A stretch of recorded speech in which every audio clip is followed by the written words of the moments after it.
Hey there, my friend. Welcome back to David's Vision Journey. Today is Tuesday, the 28th of November. I'm having just returned from 11 glorious days in Murfreesboro, Tennessee for my Thanksgiving break. I've been refreshed, recharged, caught up on my sleep deprivation. Had lots of good food with good friends and family. It was a wonderful Thanksgiving holiday, and I hope you just were able to immerse yourself in the goodness of God and be in the gratitude season and be especially reflective of that, which God has done for us. We certainly can agree with Dave Ramsey when he says we're blessed better than I deserve. It is a true statement for all of us, truly. And so I'm back into it here. One would think where, I came in, I had my mind right, I had my body right, and yesterday, it was a difficult day. It was an extremely challenging day. Most of my classes were great, but just the challenge classes, cane travel. I put on my blindfold, my learning shades, and I went on the assignment that my coach had given me, and it was rough. It was rugged. I was in the street. I was all over the sidewalk. I didn't go to the destination that he had told me to. I missed it by one full street. I thought I was there, but I wasn't. And then when I got there, I missed.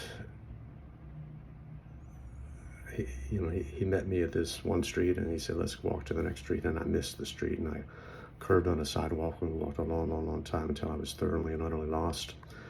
And he's just patiently walking behind me, probably shaking his head, said, "Oh my goodness, 7 months into this, and this guy still is struggling." And boy, was I struggling. I got turned around. I got lost. I lost my orientation. I didn't know what the street was. I didn't know how to get back. I didn't know where the orientation of the sun was and what direction. I was exactly southwest or whatever. Anyway, it converted into an extremely critical conversation for my coach, and it's legitimate. He was very kind and compassionate and calm, cool, and collected and all that. But it was a dumpster fire, man. And I was just so discouraged. So what do you do with that? What do you do with that? And we all inevitably get some momentum, and then we hit a mud hole, right? We hit a pothole, kind of like metaphorically, it throws our car out of alignment. It's like, bam. And then the car's going sideways down the road. And it's like, dang, I know I have to take care of this. I know something has to be done. I can't ignore this. And that's where I find myself, and I know you found yourself there too. So 3 thoughts before I turn the camera on. I want to share with you that I'm going to try to lean into my own self. Number 1, I'm just going to say 1, 2, 3. I'm going to try to worship up. Number 2, pray up. Number 3, show up. Number 1, worship up. I've just got to worship God anyway, in spite of and despite, these days like this that are just devastatingly difficult for me in this one area that is really anxiety producing. I've got to worship God anyway. I've got to thank God for I didn't get killed today. I didn't get hit today. I was in the road today. Cars were stopping for me today.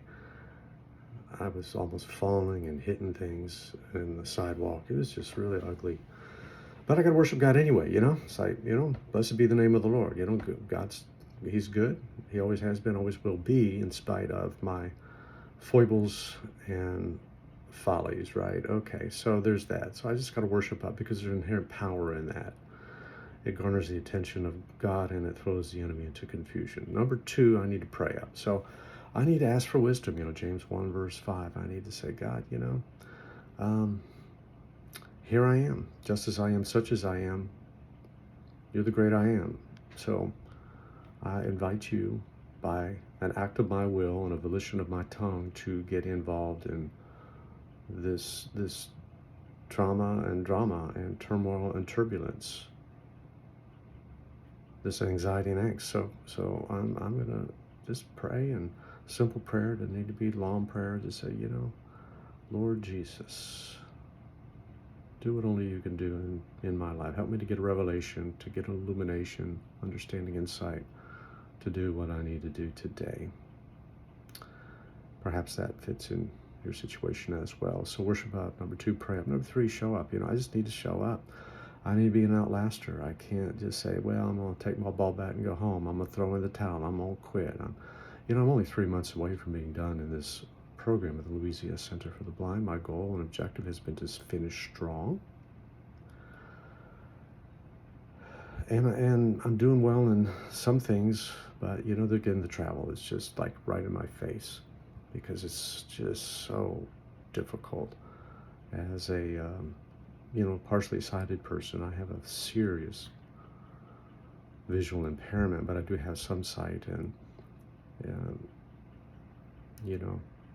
and so I'm still in two worlds right now, and I hope that I never lose my sight. I believe God is going to heal me, and that I'm not going to go absolutely dark. But I'm getting the skills necessary in the event that may happen, God forbid, which is wise. But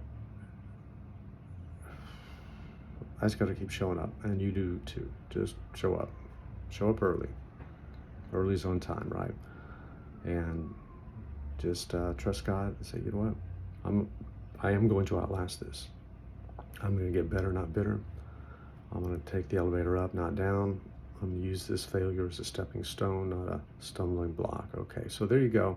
Don't mean to philosophize on you, although I'm just trying to work up the courage to throw the coat on and put the backpack on and head on in, So I guess I'm doing some self-talk here. So anyway, it's good to talk to you. God bless you. Appreciate you. Thank you sincerely for your prayers. They are, I believe, not to be melodramatic, a matter of life and death sometimes, where people look up and say, oh, there's a guy on the road. Wow. And they tap the brakes or tap the horn. So thank you for that. I appreciate each and every one of you watching this. See you. Bye.